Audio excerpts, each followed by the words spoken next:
Bom, com alegria, eu apresento o professor Dr.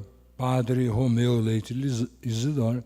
Faço aqui uma breve apresentação do seu currículo, daquilo que nós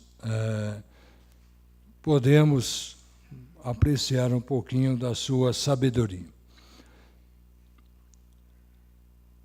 Padre Romeu tem a graduação em Filosofia na Unifai São Paulo, na Pedagogia na Unicastelo São Paulo, fez Teologia na Faculdade Assunção de São Paulo, mestrado realizou em Teologia na Pontifícia Faculdade de Teologia Nossa Senhora da Assunção, na PUC São Paulo. O doutorado foi realizado em Teologia na Pontifícia Universidade São Tomás de Aquino, no Vaticano, Roma. Realizou também a extensão universitária em diploma superior na Faculdade de Ciência Bíblica e Arqueologia em Israel. Atualmente ele leciona aqui na PUC Campinas, na Unisantos, em Santos, na Faculdade Paulo VI, em Mogi das Cruzes, São Paulo, padre diocesano da Diocese de Santo André, uma das melhores dioceses do Brasil, claro, sem dúvida, né, como bom maoense. E passamos agora ao Padre Romeu para falar para nós a sua palestra. E uma das coisas que eu gostaria de dizer é que a área bíblica é uma das áreas, se não a mais difícil, a mais exigente dentro da teologia. E cabe a ele, dentro desta semana, desse seminário, apresentar para nós, na sua palestra, sobre o desenvolvimento integral humano na área bíblica. Maravilha, obrigado, Padre Edivaldo. É uma graça estarmos aqui e quero começar como todo biblista deve começar, pelo fim. Não adianta começarmos pelo começo. Uma Bíblia não conta uma história antes dela acontecer.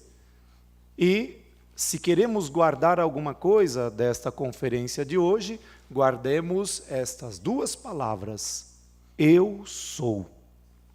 Sabemos nós que estudamos teologia, que este é o maior título que Deus se dá a si mesmo e é a forma como Ele quer ser conhecido. Mas até aí nada demais, cada Deus faz o que quer e como nós cremos que o nosso Deus é o Deus, Ele pode fazer isso. Mas como nós temos que falar daquilo que é a grande mudança, uma mudança de paradigma, uma mudança de verdade estrutural, é que estas duas palavrinhas foram utilizadas não mais por um Deus lá no céu, mas sim por um homem aqui na terra. Sabemos que esse homem é Deus, mas devemos ter clareza de que enquanto estava aqui na terra, esse Deus era plenamente homem. E por que isso se torna tão importante? Porque essa é a nossa salvação. Então, por isso estou começando pelo final. Quer encontrar a salvação? Quer ter um sentido para a sua vida? Aprenda a viver estas duas palavrinhas: eu sou. Uma dificuldade que muitos de nós temos hoje são os nossos atributos. Eu sou doutor, eu sou padre, eu sou isso, eu sou aquilo outro, eu sou um monte de coisa. Atributos bons, atributos que fazem parte da minha vida, mas como atributos, hoje são e amanhã podem não ser mais. O grande problema de quem vive a partir dos atributos é o fato de que ele está dependente de adjetivos que não lhe são constitutivos. Ninguém tem um adjetivo como constituição. Adjetivo já diz, ele está acrescentando algo. Se eu tiro os adjetivos, eu estou mais perto da salvação. Porque a partir daquele momento, eu já não dependo de mais ninguém, eu me torno livre. E qual é o melhor jeito de se tornar livre? Aprendendo com aquele que verdadeiramente foi o homem livre.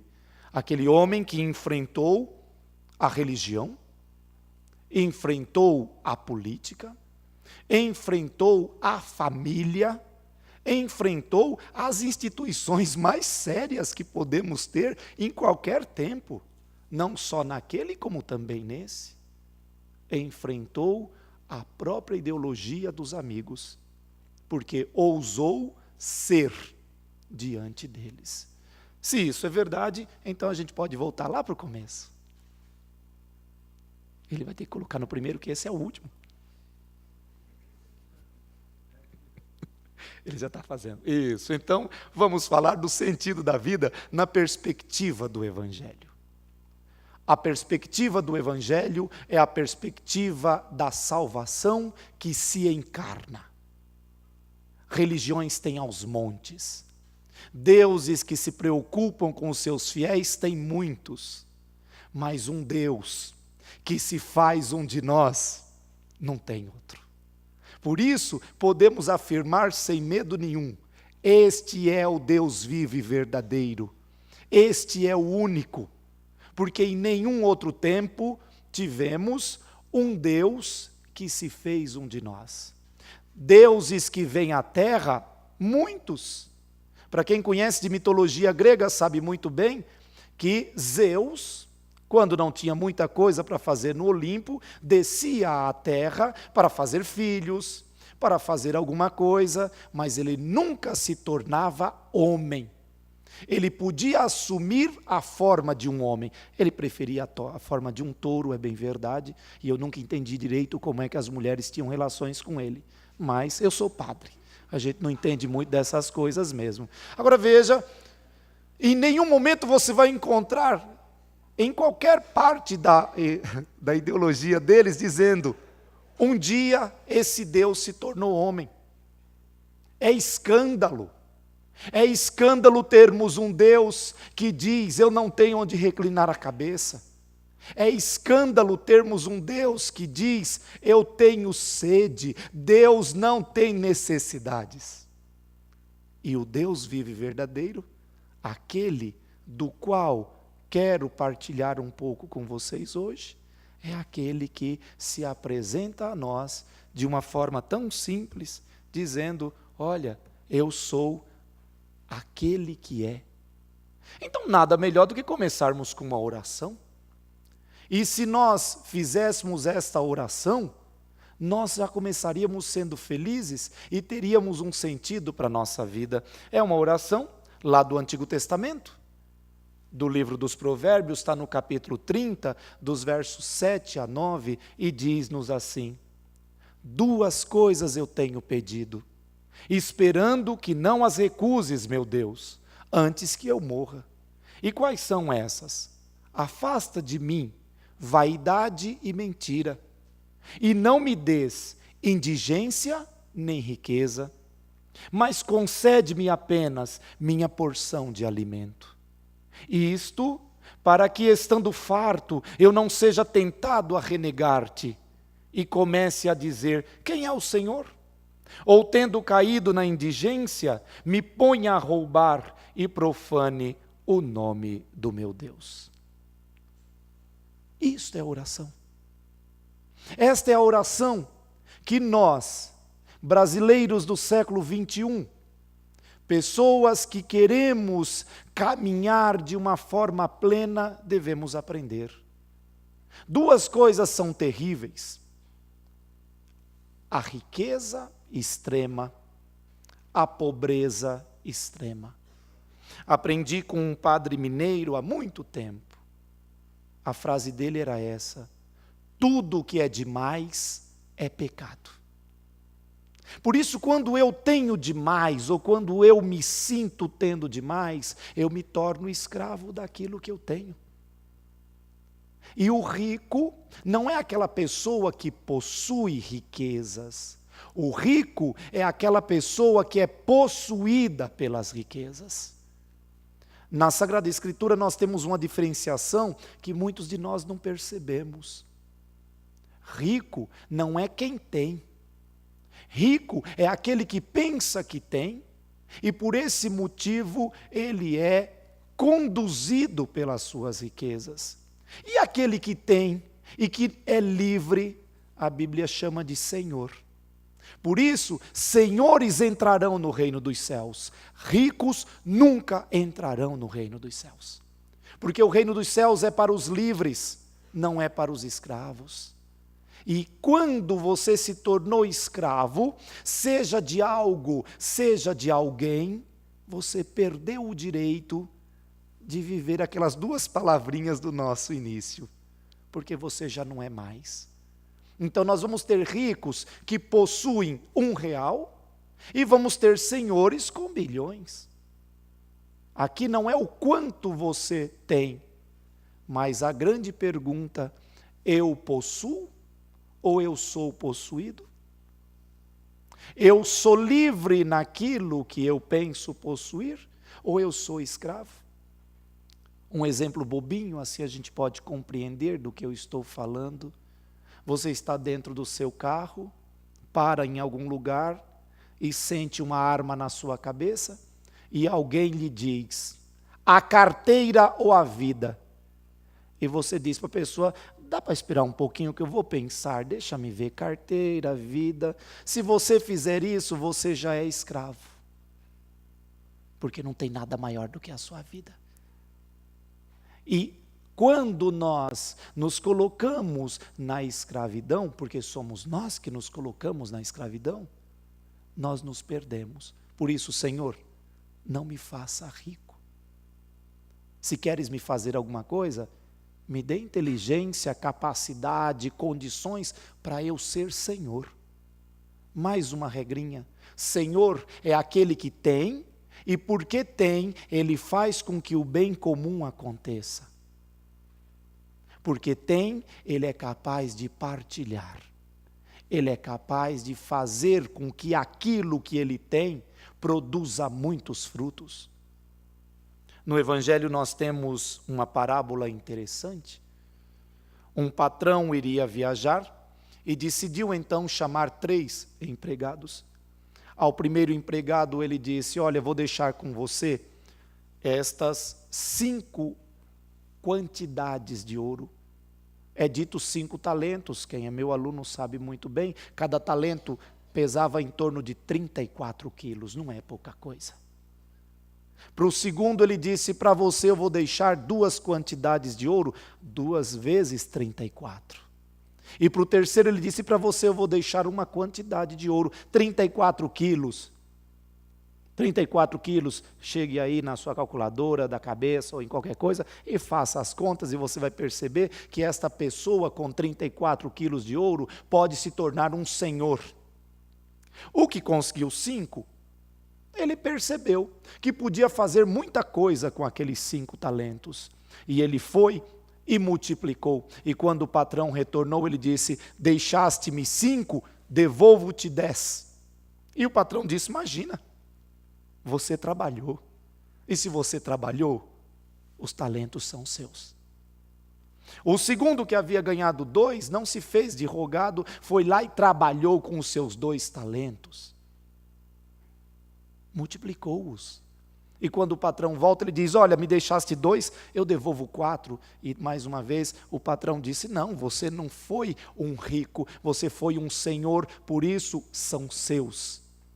O terceiro chegou e disse: olha, eu fiquei com medo, porque eu sei que você colhe onde não plantou, você pega de onde você não deixou, por isso eu enterrei o talento. Eu fiquei com ele só para mim. Eu não fiz nada que servisse para o outro. Eu não fiz nada que modificasse a vida na terra. Eu não criei nada. E o patrão diz: servo mau e infiel, você não trabalhou, você não fez nada, você nem pôs no banco. Se tivesse colocado no banco, teríamos hoje pelo menos o juro e a correção monetária. Por isso, tirem daquele que tem 1 e coloquem naquele que tem 10. Alguns de vocês fizeram filosofia e sabem muito bem que uma das regras básicas lá da ética filosófica é: se você tiver um trabalho para ser feito e encontrar alguém trabalhando e alguém desocupado, dê o trabalho para aquele que está trabalhando. Porque aquele que está desocupado não quer trabalhar. Então, nesse sentido, nós temos o primeiro pedido. O segundo pedido é terrível. Senhor, não me deixe ser indigente. Quem é o indigente? O indigente é aquele que já não tem mais condições de nada. Ele já deixou de ser, porque ele se tornou escravo do seu não ter. E ele diz: se eu for um indigente, quem sabe eu começo a roubar, e roubando eu destrua aquilo que é do teu dom, da tua graça. Quer pedir alguma coisa a Deus? Quer viver esta vida com sentido que o Evangelho apresenta? Procure aquilo que é o necessário. O necessário não significa dizer o mínimo. O necessário significa dizer aquilo que não me faz ficar nem soberbo, nem necessitado. Então, como introdução, pensemos nisso. A vida vista pelo prisma do Evangelho corresponde à plenitude de uma existência bem vivida. Olha, eu fiquei tão contente quando eu escrevi isso. A vida vista pelo prisma do Evangelho corresponde à plenitude de uma existência bem vivida. Então, como eu fiquei com medo, então eu disse: vida é o próprio existir. Então, essa é a primeira coisa. Havia uma música antiga que dizia: vida, minha vida, o que é que eu fiz? Se você está se perguntando, é porque já não é vida. A vida é a existência. A vida é o estar presente, e é isso que o Evangelho nos apresenta. Por isso, o Evangelho só pode ser uma boa mensagem. É o grego puro, euangelion. Bom algo, boa algo. E esse algo tem a ver com uma palavrinha que a gente usa muito, que é anjo. Ángelos, mensageiro. Por isso, boa mensagem, boa nova. Mas acontece numa plenitude. E o que é a plenitude? A plenitude é o máximo possível aqui e agora. Esta é a minha plenitude hoje. Se amanhã eu for proferir essa mesma conferência, a minha plenitude tem que ser outra. Porque se de hoje para amanhã eu não for capaz de acrescentar um pontinho naquilo que eu sou, então tem algo errado comigo. Vocês também da filosofia já aprenderam, um homem não pode se banhar 2 vezes no mesmo rio. E por que é que nós queremos manter algo? Hoje de manhã escutávamos que o conservador é aquele que ataca.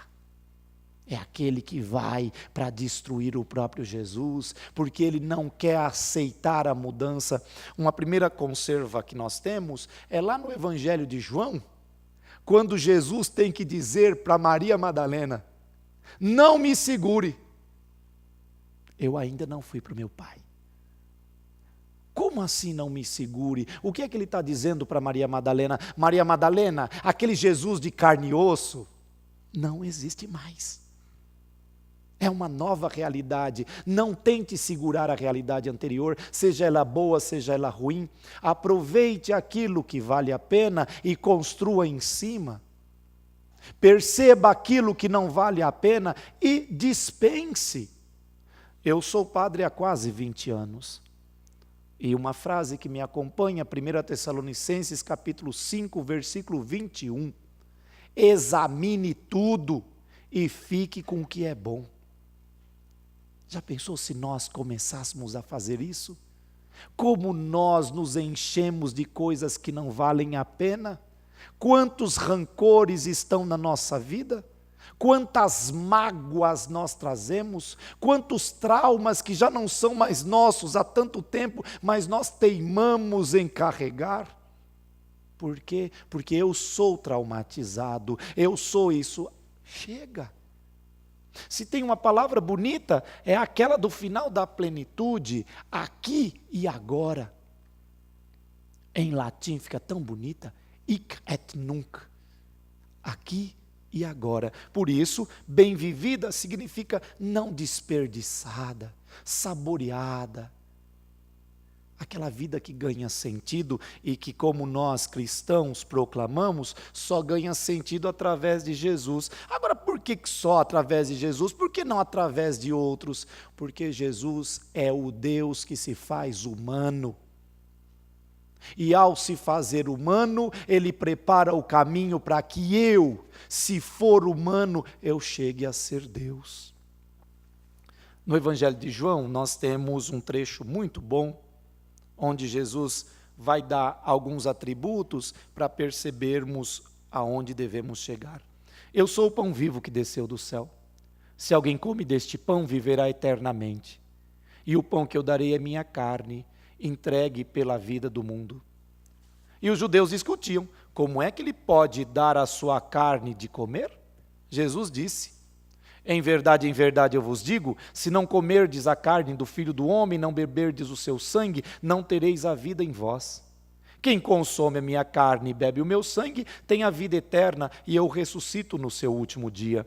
Pois minha carne é verdadeira comida, e o meu sangue é verdadeira bebida. Então, vamos colocar isso de uma forma bem simples. Ainda agora nós estávamos na coxia ali atrás, e uma das coisas que alguém proclamou foi, somos aquilo que comemos. É uma frase moderna e uma frase tão verdadeira que já está no Evangelho de João, escrito lá por volta do ano 100. Quem come a carne do Cristo tem que se tornar um novo Cristo. Quem bebe a sangue do Cristo tem que se tornar um novo Cristo. Se eu como desta carne do Cristo, bebo deste sangue do Cristo e não me torno um novo Cristo, eu estou comendo e bebendo a minha condenação, porque eu estou criando em mim mesmo uma autonegação. Estou negando a mim mesmo. Porque se eu estou proclamando algo e não estou vivendo aquilo que eu proclamo, então eu estou sendo autocontraditório. Não tem como ser e não ser ao mesmo tempo. E está no Evangelho. Ninguém é obrigado a comer a carne do Cristo. Ninguém é obrigado a beber do seu sangue. Mas se você se dispõe a isso, você tem que se tornar um novo Cristo. Agora, o que é comer essa carne, beber esse sangue? Então ele continua dizendo, quem consome a minha carne e bebe o meu sangue, permanece em mim e eu permaneço nele. Como o Pai que vive me enviou e eu vivo por meio do Pai, assim, aquele que me consome viverá por meio de mim. Este é o pão que desceu do céu. Não é como aquele que os vossos pais comeram e, no entanto, morreram. Quem consome este pão viverá para sempre. Cantamos tantas vezes, o pão da vida és tu, Jesus, o pão do céu. Que pão é este? Se nós conhecemos o Evangelho segundo João, a primeira frase do Evangelho é, no princípio era a palavra. Segunda frase, a palavra estava com Deus. Terceira, a palavra era Deus. Então este pão é a própria palavra. Palavra que se faz carne. Já que eu estou falando de sentido da vida, quer ter sentido na vida? Junte 3 coisas. O que você pensa, com o que você fala, com o que você faz. Ou há consonância nessas 3 coisas, ou você sempre vai ser alguém incompleto, vai ser sempre alguém infeliz. Se você pensa uma coisa, mas não pode dizer o que você pensa, o que adianta? Se você diz, mas não pode fazer, e se você faz e não ousa nem pensar, então ai de você. As palavras que eu vos falei são espírito e vida. E a vida era a luz dos humanos. Como diz Jesus, eu vim para que tenham vida e a tenham em abundância. Vida, luz, tudo isso caminha junto. O que é a luz? Nós estamos no pós-iluminismo. Então a luz é o esclarecimento. Eu sou alguém visual. E como alguém visual, todas as minhas perguntas vão de acordo com aquilo que é a visão. Está claro? Isso é pergunta de visual. Agora é possível ver? Então, se nós abrimos os nossos olhos para realidades que são maiores do que nós, somos capazes de ver e vivenciar coisas maiores. É isso que nós chamamos de luz, é isso que nós chamamos de espírito e vida, é isso que nós chamamos de vida em abundância. Ainda no Evangelho de João, em verdade eu vos digo, quem escuta a minha palavra e crê naquele que me enviou, possui a vida eterna e não vai para julgamento, mas passou da morte para a vida. Quando é que eu passo da morte para a vida? Quando eu saio da escravidão e vou para a liberdade. Sempre que eu sou escravo, eu estou morto. O Evangelho de Lucas nos diz isso, quando aquele filho que abandonou tudo, foi embora e fez besteira, estava voltando, a frase do pai é: este meu filho estava morto e voltou a viver, estava perdido e foi encontrado. Voltar a viver é sair da escravidão, é sair do pecado. E o que é o pecado? Aquilo que gera morte, aquilo que gera escravidão, aquilo que me diminui, aquilo que faz eu ser aquilo que eu não sou. Cada vez que eu não sou, eu estou em pecado. Quantas vezes eu me perguntava, mas o que é esse raio desse pecado? Inventaram pecado de capital, pecado de venial, pecado disso, pecado daquilo outro, mas o que é isso? No Evangelho eu encontrei a resposta. Pecado é o que me leva à morte. Morte é aquilo que nega a minha existência. Tudo aquilo que faz com que eu exista, eu seja, é vida e é vida em plenitude. Tem uma frase que os meus alunos já ouviram muitas vezes, então quem for aluno tampe os ouvidos. Se eu, Romeu, para chegar a algum lugar, tiver que negar a mim mesmo, eu fico onde eu estou. Não tenho medo nenhum de chegar em qualquer lugar. Mas se para chegar lá eu tiver que deixar de ser o Romeu, eu prefiro continuar sendo o Romeu. Porque se eu não for o Romeu, o que adianta eu me tornar o dono do mundo? De novo eu estou no Evangelho. O que adianta ganhar o mundo inteiro se você perdeu a si mesmo? Então, por isso, esta é a vida eterna. O que é a vida eterna? Se você não sabia, a partir de hoje você sabe. Está no João 17,3. Vida eterna é conhecer o Deus vivo e verdadeiro e aquele que foi enviado, o Deus que se fez homem, o homem que é Deus. E o Deus que se fez homem, que voltou para Deus, deixou a porta aberta para que, se você tiver vontade e se tornar humano, você pode chegar onde Ele está. Somente o humano vai para o céu, somente o humano vai para o céu. Não vai ser perguntado para você, você fez isso, fez aquilo, rompeu com isso, veio com aquilo. Vai ser perguntado, você foi? Você é? Cuidado. Não temos nada para oferecer para Deus, não. A não ser o nosso ser. Eu sou. Jesus disse: eu sou a ressurreição e a vida. Quem crê em mim, mesmo que tenha morrido, viverá. Regra básica: ninguém pode dar aquilo que não tem. Por isso, quer ajudar outras pessoas? Aprenda com aquilo que a gente ouve toda vez que entra num avião.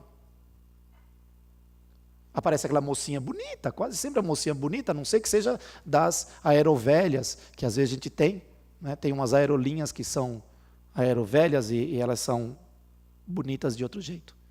Mas quase sempre são mocinhas. E ela chega e diz assim: olha, nós temos 2 portas aqui, e tem mais 2 portas por lá. Ela vai fazendo tudo isso, até que chega um momento em que ela diz: se acontecer alguma coisa, vai cair uma máscara na sua frente. Se tiver alguém para você ajudar, não faça isso. Primeiro, põe a máscara em você. E uma vez que você tem, você pode dar para o outro. Como é que você vai oferecer algo que você não tem? Como é que você vai ser algo que você não é? É como se eu não tivesse me preparado e agora tivesse que falar com vocês. Ia falar o quê? Oi, eu sou o Romeu. Aí todo mundo, boa noite, Romeu. Não, não é um encontro de É um lugar onde eu vou ter que dizer alguma coisa. Essa alguma coisa pode ser simples? Pode, mas pode ter certeza, ela saiu do Romeu. Duvido que exista uma outra pessoa que sentado nesta cadeira nesse momento faria a mesma linha de raciocínio. Outros fariam até melhor, e não tenho dúvida disso, tem muito mais tempo do que eu, tem muito mais bagagem em certas coisas do que eu, mas nisso daqui, ninguém é o Romeu. Então por isso, se você morreu, se aproxime de Jesus. A vida pode retornar. Quem se apega à sua vida vai perdê-la, mas quem não faz conta da sua vida neste mundo, há de guardá-la para a vida eterna. Foi isso que eu disse desde o início. A regra do cristão é uma regra estranha. Só tem uma ocupação que é boa para o cristão: o bem do outro. Eu não tenho que me ocupar com o outro. De jeito nenhum. Mas eu tenho que me ocupar com o bem do outro. O outro precisa estar bem.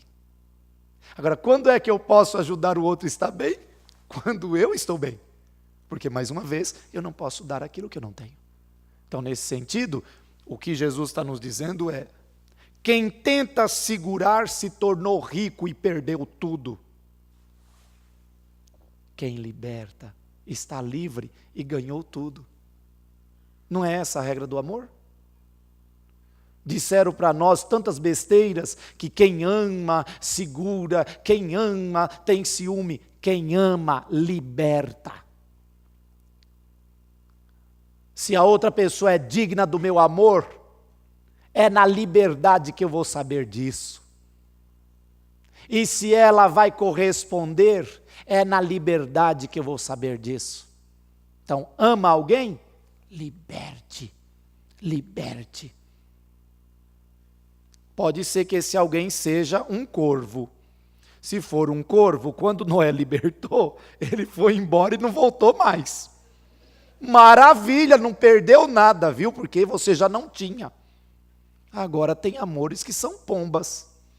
O Noé soltou a pomba foi, pombeou para lá e para cá. E fez o quê?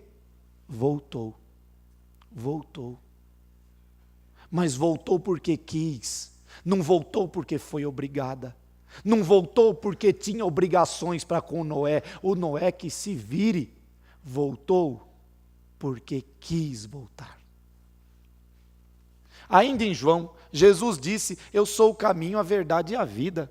Ninguém vai ao Pai senão por mim. Porque ele pode dizer eu sou o caminho, a verdade e a vida, porque ele é o homem livre. E sendo o homem livre, ele é o modelo. Não há nenhum outro modelo, nem no céu, nem na terra, nem embaixo da terra, que não seja Jesus Cristo, o único. Não tem santo, não tem anjo, não tem nada que possa se comparar, porque ele é o humano.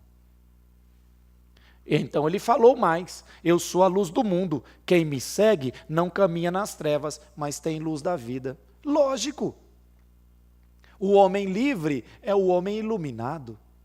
Dizendo em outra língua, é o Buda. O que é um Buda? Algumas pessoas acreditam que no budismo tem Deus. O budismo é uma religião ateia. E para quem acha que não existe religião ateia, estude o budismo. Quem é o Buda? O Buda é aquele que descobriu a verdade. É aquele que encontrou a iluminação. E porque ele se tornou luz, ele agora pode iluminar os outros. Então, para nós cristãos, quem é o grande Buda? É Jesus. Porque ele é o iluminado que ilumina. Ele é a luz do mundo. E quem está com ele não pode estar em trevas. Agora, se você me diz que está em Jesus, mas a sua vida me demonstra que é toda cheia de trevas, pode ter certeza, você é mentiroso e não tem verdade. Como é que eu sei que alguém é de Jesus? Se esse alguém está vivendo aquilo que é Jesus. Esse é o sentido do Evangelho. Então, temos agora, de uma forma bem simples, eu hoje estou sem relógio. Eu ainda tenho quantos minutos? Alguns? Então eu vou com fé. Em Lucas é um escritor um tanto quanto prolixo. Ele conseguiu, em 24 capítulos, escrever mais do que o Mateus, que tinha 28 capítulos. E ele nos diz assim: atenção, guardai-vos de todo tipo de ganância, pois mesmo que se tenha muitas coisas, a vida não consiste na abundância de bens. Isso é um Kuan. Para quem não conhece Kuan, o Kuan é uma frase pequena que você pode decorar, que você pode repetir e que tem sabedoria. Então vou dizê-la novamente. Atenção, guardai-vos de todo tipo de ganância, pois mesmo que se tenha muitas coisas, a vida não consiste na abundância de bens.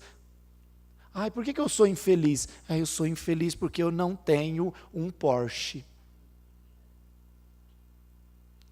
E aí quando você vê aquele camarada com o Porsche se matando porque ele não está feliz? Eu não sou feliz porque me faltam algumas coisas. Não posso dizer para vocês o que me falta, porque ficaria muito estranho. Mas às vezes faltam algumas coisas. Agora, se a minha felicidade está nisso, $8.000. E você põe cabelo perfeito. Tem um padre que aparece na televisão, que se a gente não disser, ninguém sabe que é interlace.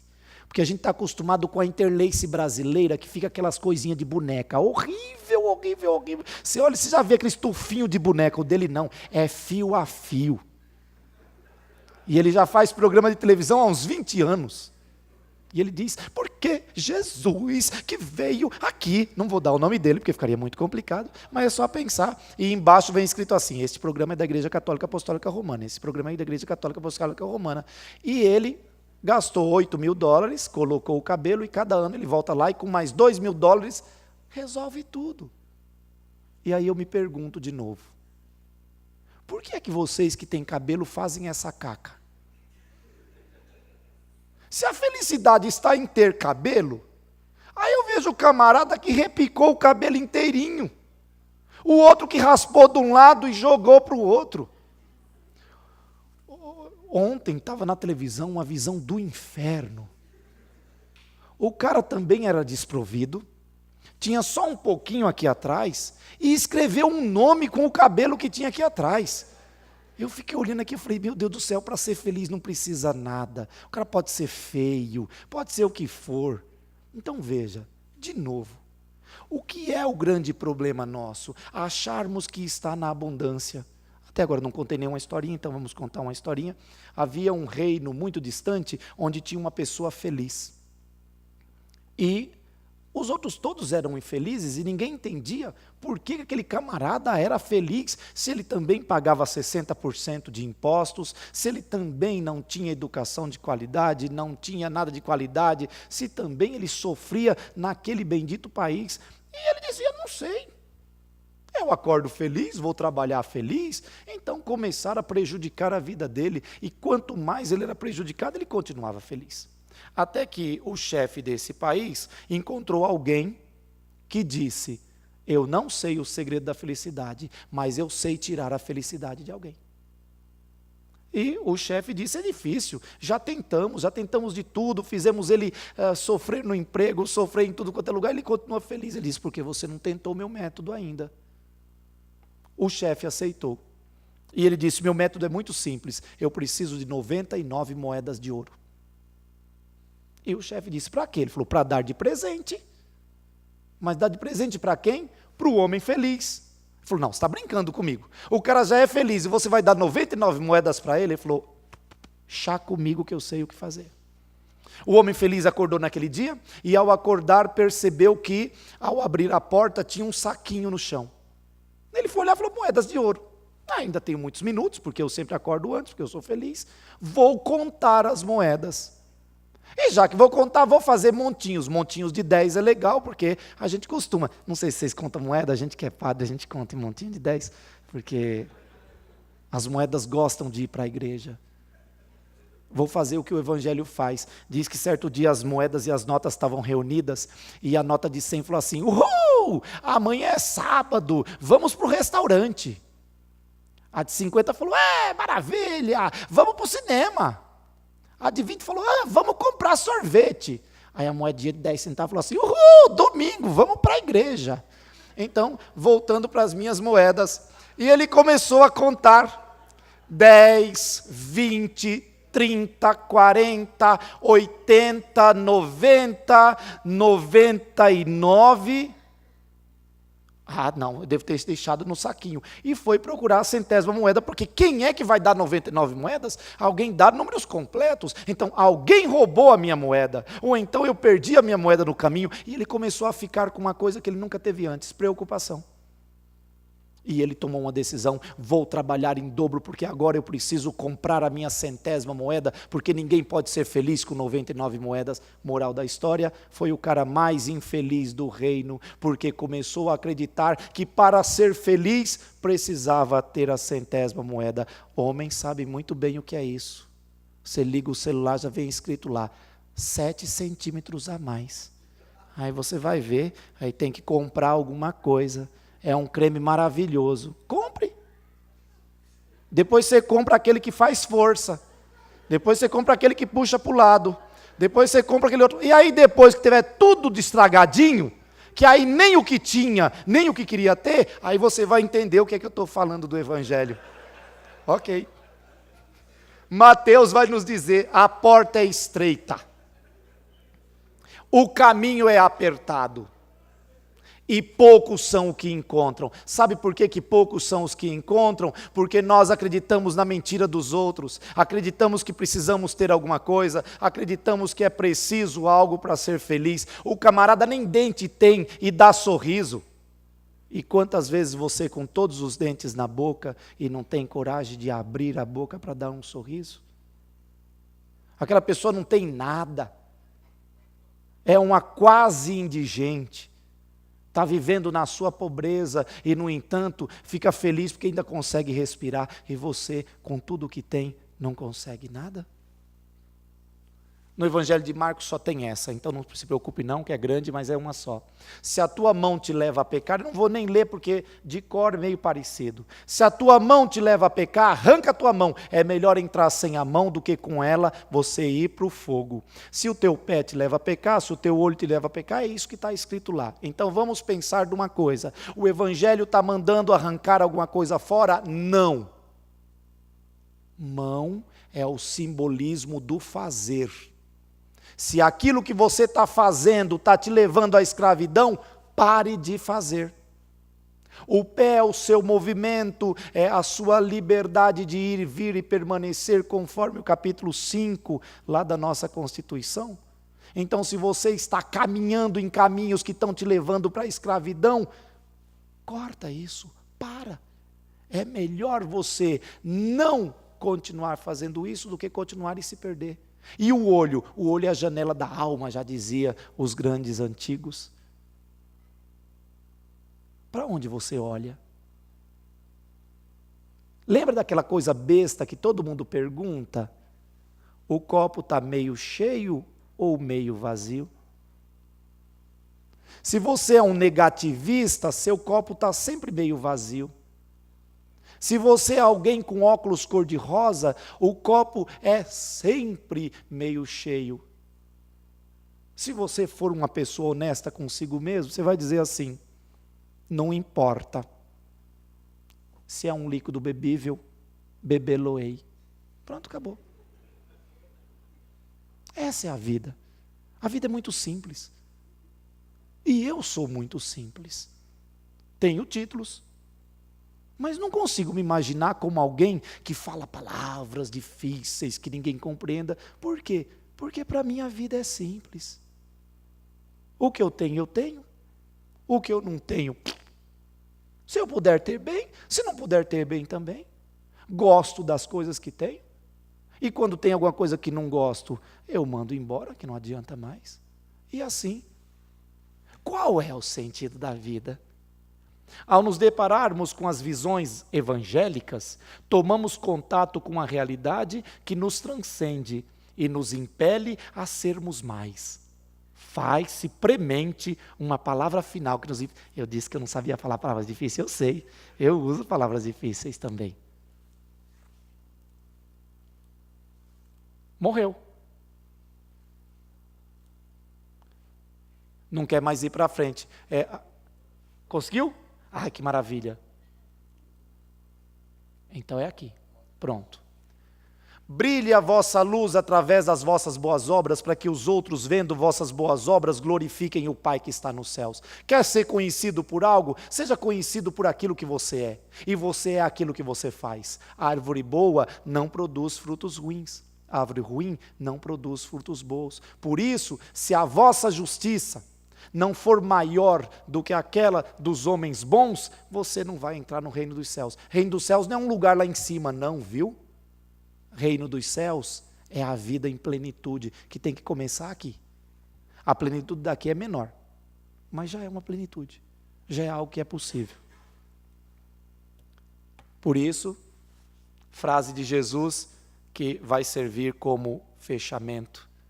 Vinde a mim, vós todos que estáis cansados e carregados de fardos, e eu vos darei descanso. Tomai sobre vós o meu jugo e sede discípulos meus, porque sou manso e humilde de coração. E encontrareis descanso para vós, porque o meu jugo é suave e o meu fardo é leve. O que Jesus está dizendo? Eu sou livre, aproxime-se de mim e eu vou te mostrar o que é liberdade. Não vou te escravizar. Você não tem que ser meu servo, você não tem que ser meu escravo. Quer ser meu irmão? Quer ser meu amigo? Venha. E nós faremos aquilo que é necessário. Seja, e o resto é resto. Obrigado. Uma salva de palmas.